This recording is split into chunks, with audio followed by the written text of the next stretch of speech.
sobre essa extravagância deles. Como que a humanidade pode se beneficiar dessas extravagâncias e dessa briga aí, dessa disputa espacial?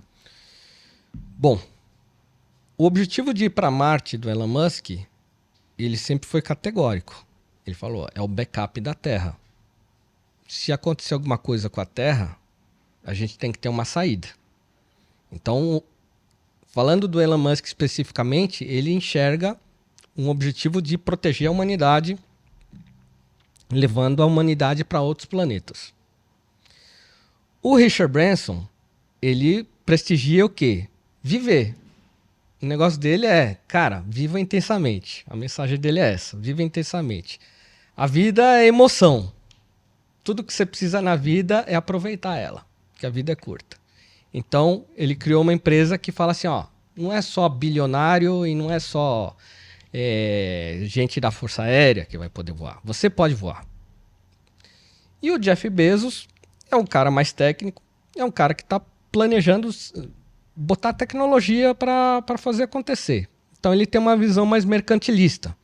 Fala assim, olha, eu quero criar um hotel no espaço, porque ir para a Lua é muito caro, mas eu posso criar um hotel aqui que também vai ajudar as pessoas a ver a Lua de perto, de repente a Lua vira um cenário.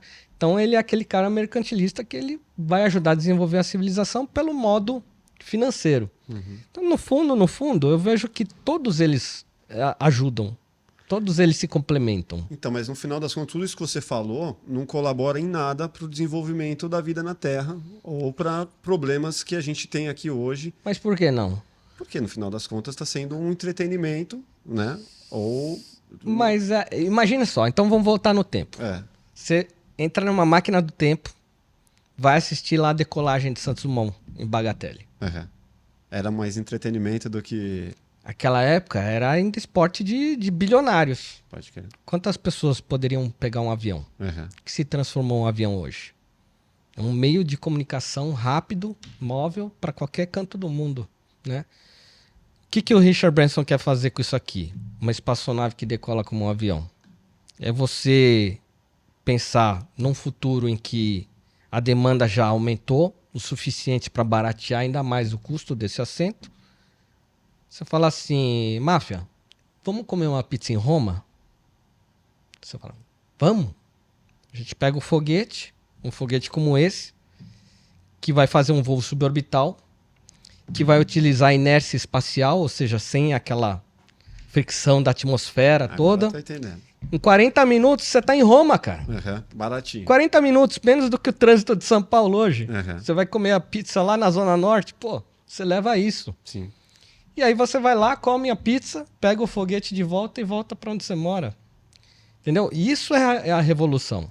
É pensar grande. Sendo assim, um pouco mais profundo, ao invés de comer a pizza, você vai fazer um tratamento lá que vai salvar a sua vida. Qualquer coisa, né? Os exemplos são milhares. Mas não existe um perigo, né? Porque muitas dessas tecnologias que a gente tinha, né, veio desenvolvendo, elas até poderiam ter sido inventadas dentro do meio privado, mas logo o governo vai lá e não, pera um pouco, vamos redistribuir aqui, seja patente de um remédio, uma tecnologia como um avião, né, que não dá para falar disso, não dá para falar mal do Santos Dumont, porque ele botava tudo na revista, quer construir seu próprio avião, tá aqui o projeto, é o pai do open source, né, praticamente. Isso. Mas não existe não diria um perigo, mas uma contradição em ter toda essa tecnologia, todo esse avanço que pode ser muito bom pra gente no controle dessas pessoas, porque eles podem decidir fechar, trocar de direção para uma direção que a humanidade não concorde. Veja só. É que assim ou não é nada, né, também. Então, mas, Bernardo, é aquela coisa. Quando um faz alguma coisa, no início, ela custa muito caro. Você democratiza aquele negócio, então vão mais pessoas usando, vai barateando custos, vai melhorando materiais, vai melhorando combustíveis, vai melhorando compósitos. Então tudo vai se aperfeiçoando de tal maneira que você cria uma nova indústria por trás daquilo, novos empregos, mais conhecimento e de repente você já está colaborando para criar novos concorrentes também. Porque é o exemplo da garrafa PET. Enquanto a Coca-Cola tinha garrafa de vidro, era só ela que dominava. Entrou a garrafa PET, entrou milhares de Pepsi-Colas da vida, né? E outras Coca-Colas mais em conta. E um novo mercado se abriu. Então, basicamente, o que aconteceu com a aviação? Hoje, quantas companhias aéreas temos? Quantos voos por dia nós temos? Com a atividade espacial vai acontecer a mesma coisa. Essa é a minha visão de futuro. É questão de tempo. Talvez eu seja velho demais para chegar, para perceber essas mudanças. Talvez no médio prazo essas mudanças ocorram. Mas tudo é questão de você engajar mais pessoas aqui dentro. Quanto mais pessoas você pôr aqui dentro, mais cabeças pensantes, mais novas ideias e as coisas vão se revolucionando. Mesmo que os três decidam, não, vamos segurar essa tecnologia na mão. Não é que é segurar, é que hoje é caro. Mas a partir do ponto que os três estão democratizando isso, o Elon Musk vende viagens para a estação espacial. Custa 45 milhões de dólares. Hoje custa isso. Mas a tendência é que custe cada vez menos, se mais pessoas se interessarem. Então os primeiros, eles pagam um custo, que é aquele custo para amortizar, né, o invento. Mas os demais que vão chegando, vão ajudando a esses custos caírem, derrubarem. É uma questão de mercado, lei, oferta e procura, né? Então, esses três hoje, eles dominam porque é um mercado caro. Uhum. Mas assim como era caro na época de Santos Dumont. Santos Dumont começou até 1908, 2 anos depois, tinha 10 pessoas voando. Era nada. Uhum. Em 1930 lançaram lá um primeiro avião DC-3 que carregava 10 pessoas. Depois veio uns aviões maiores e foi aumentando. Hoje você tem avião que carrega 400, 600 pessoas, né? Então tudo é uma questão de começo. Quem dá o primeiro passo. Pode crer. Esses 3 caras são os caras que estão dando os primeiros passos. E tem muita coisa que a gente nem sabe ainda que vai vir desse avanço. Sim, né, nossa. pesquisas. Hoje a gente fala em eVTOL. Você sabe o que é um eVTOL? Não. A Embraer já está engajada nisso. Tem caras... Você assistiu o desenho dos Jacksons, não? Sim. Pegou o desenho dos Jacksons? Não tinha aquelas navezinhas né, que parava, né, do lado da Que até hoje da eu queria casa. voar numa daquela e não tem. De Volta pro Futuro, pô. Então, olha só. Olha que legal, né? Imagina só. Santos Dumont, em 1903, já tinha antecipado esse tipo de tecnologia. Quando ele construiu o dirigível dele, o número 9, em especial, que era basicamente um balão Com motorzinho. que ele transformou num formato mais aerodinâmico para furar o ar, formato de charuto, colocou um motor, hélice e leme, né, para coordenar o vento. Ele deu dirigibilidade ao balão, numa época que não existia isso. E o que ele fazia para provar, né, a segurança, a inovação que era por trás de tudo aquilo? Ele saía da casa dele, decolava, ia pelas ruas estreitas de Paris, enquanto as pessoas andavam de charrete, olhavam para cima, tinha um cara passando num balão, uma carruagem voadora. Imagina a cena. Ele pousava onde ele queria, né? Ele tinha com o motor e as hélices, né, e o leme, ele conseguia, como ele mesmo dizia, né, conseguia subir obliquamente como uma seta macedônica ou descer na hora que ele quisesse, coisa que ele não podia fazer com o balão, que era só o bordo do vento. Ele pousava no restaurante, falava, hoje eu vou comer um filé mignon aqui. Deixava o cabo-guia do balão dele, o dirigível, com o cara que segurava as carruagens, né, o porteiro. Entrava no restaurante, comia seu filé mignon e depois saía, embarcava na sua carruagem voadora e seguia prumo em direção onde ele quisesse. Era uma liberdade que ele tinha que hoje a gente não tem, a gente não faz isso hoje. Então esses carros voadores, o eVTOL, e agora voltamos no tempo, já estamos no hoje, estão sendo construídos drones para levar pessoas. Então pensando naquele brinquedinho, construir em grande escala, você entra no drone, pô, mas caramba, não sei pilotar, não sou piloto, não sei o quê. Não, você não precisa de nada disso. É autônomo. Automatizado. É que nem o Waze. Você vai lá, diz o endereço e dá um enter, só que aí ele vai sozinho. E ele vai andar por estradas voadoras que já vão estar especificadas. Ó, esse é o caminho, esse é o trajeto. Sim. Você vai pousar só quando o de baixo sair. Então, tudo vai acontecer sem você nem precisar pilotar. Isso está acontecendo agora. A Embraer criou um projeto que, aliás, se chama Eve. Mesmo nome só. da... Olha que coincidência. Mesmo nome da mãe do Richard Branson. Tá? Então, a Embraer está trabalhando nesse projeto e já existem outros projetos que estão acontecendo ao redor do mundo. Em Dubai já está se planejando o primeiro táxi aéreo baseado nesse tipo de evolução.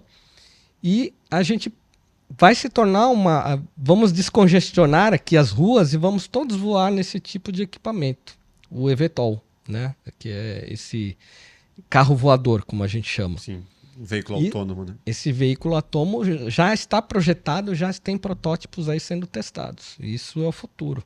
Animal. Então, logo, logo seremos todos Jacksons voando nesse... Tomara, né? Tô ansioso. Quando será que vai dar para uma viagem espacial ser tão rotineira quanto uma viagem de avião hoje, né? Então, hoje nós estamos... a atividade espacial, ela está muito limitada pelo tipo de combustível, que é um combustível muito caro. Para você se desprender da gravidade terrestre, por isso que não é tão literal, né? Você criar uma espaçonave, você precisa de muita energia. E hoje a gente busca essa energia em combustíveis fósseis e hidrogênio, combustíveis à base de borracha, enfim. A gente está descobrindo ainda um combustível ideal. Mas todos eles são altamente inflamáveis, precisam gerar muita energia. Qual é o nome do combustível que se usa hoje? Hoje, por exemplo, os foguetes eles utilizam hidrogênio e oxigênio líquido. Tá. Aí quando você vê o foguete, é interessante. Você assistia um vídeo da decolagem antes, parece que ele está pegando fogo. Você vê uma fumaça em volta do foguete. Na verdade, é o hidrogênio que está lá ele está numa temperatura baixíssima. Então ele está evaporando ali pelas laterais, está saindo hidrogênio. Quando eles fazem a contagem regressiva, nada mais é do que assim, eles estão calculando a temperatura em que está o hidrogênio e o oxigênio líquido.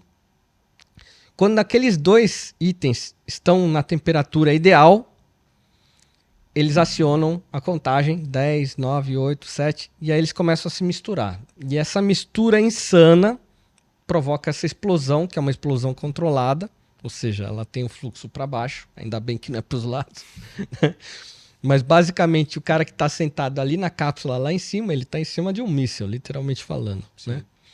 Então, quando começa essa explosão controlada, você tem lá o combustível que é extremamente caro de fazer, que é transformar o hidrogênio em hidrogênio líquido, transformar um gás em líquido, precisa de uma temperatura muito baixa, e o oxigênio também. Quando a gente sair um pouco dessa dependência, descobrir novos combustíveis que não sejam tão caros de fazer, e isso já está acontecendo, já tem cara aí que criou carro movido a ar. Você sabia disso? Eu estava vendo um experimento de um cara que ele puxa o ar, o carro ele tem só um compressorzinho, puxa o ar, aí o ar ele transforma em moléculas de água, aí ele faz a hidrólise ali, então ele produz energia do hidrogênio que quebra com oxigênio e solta vapor d'água, que é o resultante dessa mistura. E ele consegue produzir propulsão. Carro movido a ar, já existe isso. Então, são coisas que estão sendo descobertas, estão acontecendo, as patentes aí estão aí evoluindo aí às milhares. A partir do momento que a gente descobrir uma forma de levar o homem para o espaço, vencendo essa força gravitacional a um custo bom, e hoje não é bom, hoje é muito caro, praticamente a humanidade inteira vai surfar no espaço como uma coisa muito comum. Mas você estimaria quanto tempo? É difícil. Hoje eu vejo, a minha perspectiva pessoal está em cima desse projeto aqui, que é Spaceship. Mas nesse projeto, 50 anos seria... nós temos agora 600 pessoas já na fila para voar a bordo dessa espaçonave. Te falei, sou o número 298. Esse mês eu pulo para 294. Ele está na metade. Então, nós somos os pioneiros, digamos assim. Então, imaginando as caravelas de Colombo, a gente está desbravando o mar. Estamos indo na frente. Logo, logo vão aparecer muitas caravelas, muitas pessoas e a gente vai povoar a América. Basicamente é isso que a gente está propondo aqui. Dá um chutômetro aí, uns 15, 20 anos, talvez? Eu espero que minha filha voe... Ela tem 3 anos hoje. Eu espero que ela voe regularmente numa espaçonave. Então, pode chutar em uns 20 anos aí. Uns 20 anos. É. É isso, galera. Se você gostou desse corte, com certeza você vai gostar do episódio completo. Vai na descrição, pegue o link, acesse lá, se inscreva, deixe o seu like e ative as notificações. Um grande beijo, valeu!